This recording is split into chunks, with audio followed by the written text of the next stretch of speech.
Oke, langsung aja yuk kita bedah misteri utama yang lagi bikin pasar resah banget sekarang. Gini, di satu sisi kita dengar kabar bagus nih.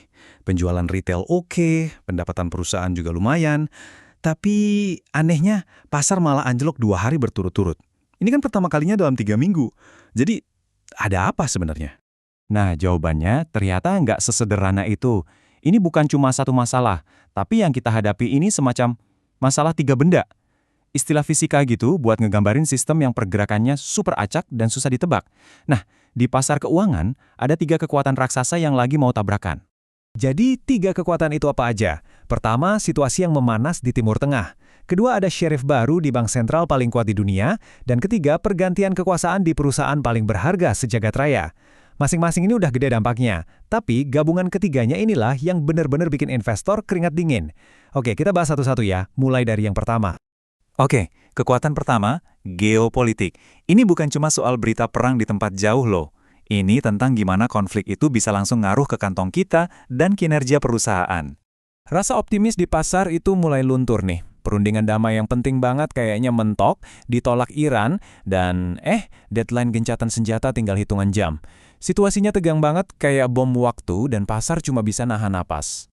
Dan langsung kelihatan reaksinya. Harga minyak mentah Brent itu lompat lebih dari 2%. Bahkan ada analis yang bilang harganya bisa nyentuh $100 per barel. Wow, ini bukan sekedar angka, ini lampu kuning buat ekonomi global. Fenomena ini tuh namanya efek guncangan minyak.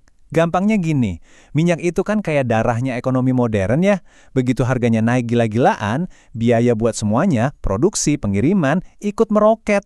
Ini sama aja kayak ada pajak tak terlihat yang kena ke hampir semua jenis bisnis. Dan ini bukan lagi omongan teori ya. Dampaknya udah beneran kelihatan di laporan keuangan perusahaan-perusahaan besar. Coba deh lihat United Airlines. Ini contoh nyata banget. Mereka sampai harus memangkas perkiraan laba setahun penuh mereka. Drastis banget. Dari yang tadinya di kisaran $12-14 per saham, sekarang jadi cuma $7-11. Penyebab utamanya, yaitu harga bahan bakar pesawat yang melambung tinggi gara-gara ketegangan di Iran. Oke, kita geser ke kekuatan kedua yang bikin pasar cemas. Ketidakpastian di bank sentral paling berpengaruh di dunia, the Federal Reserve. Kayaknya bakal ada sheriff baru nih, dan pasar bingung, dia ini bakal main pakai aturan yang mana. Pas sidang konfirmasinya, calon ketua The Fed, Kevin Warsh, dapat pertanyaan yang, nusuk banget. Kurang lebih begini, Anda ini bakal jadi boneka presiden nggak? Pertanyaan ini benar-benar merangkum ketakutan terbesar pasar. The Fed ini bakal tetap independen atau bakal nurut aja sama tekanan politik buat nurunin suku bunga? Nah, ini yang bikin pasar pusing 7 keliling. Siapa sih Kevin Warsh ini sebenarnya? Di satu sisi, dari tulisan-tulisannya, dia ini dikenal sebagai elang inflasi. Keras, maunya kebijakan moneter ketat. Tapi di sisi lain, dia kan dicalonkan sama presiden yang terang-terangan minta suku bunga turun.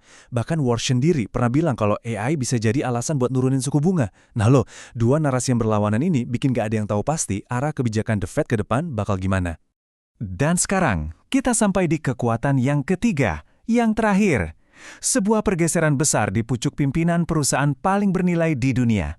Transisi di Apple ini bisa jadi bakal mengubah peta industri teknologi global. Biar kebayang segede apa tantangannya, kita lihat dulu deh pencapaian Tim Cook. Selama 15 tahun dia jadi CEO, nilai pasar Apple nambah $3,6 triliun. Gila kan? Dia ini dewanya rantai pasok dan jagonya operasional. Menggantikan orang sekali berdia, ya jelas bukan main-main. Sejarah Apple itu bisa kita bagi jadi dua babak besar. Era Steve Jobs itu eranya revolusi produk, iMac, iPod, iPhone, produk yang mengubah dunia. Terus, era Tim Cook, ini tentang eksekusi yang sempurna, memperluas warisan Jobs. Nah, pertanyaannya sekarang, CEO baru, John Ternus, bakal membawa Apple ke era yang seperti apa? Ini dia nih, dilema utamanya. Ternus ini dikenal sebagai jagoan hardware. Jenius, mirip-mirip Cook, dalam hal fokus ke eksekusi. Tapi, pasar bertanya-tanya. Di tengah gempuran revolusi AI sekarang ini, apa yang Apple butuhin itu? Seorang visioner produk baru buat nyiptain the next big thing? Atau justru memperkuat keunggulan hardware adalah langkah yang paling tepat? Oke, jadi kita udah lihat 3 cerita besar yang terjadi barengan. Ada soal minyak, soal The Fed, dan soal Apple.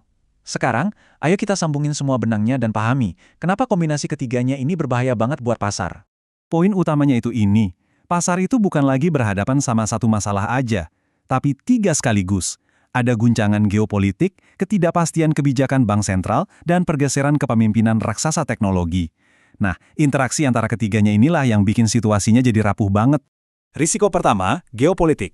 Konflik di Iran itu langsung bikin harga energi naik turun gak karuan dan bisa mengganggu rantai pasok global. Ujung-ujungnya, biaya buat semua sektor jadi naik. Kedua, risiko kebijakan moneter. Dengan bos baru di The Fed, ada keraguan besar soal independensi dan arah suku bunga. Padahal, suku bunga ini kan fondasi buat semua valuasi aset keuangan.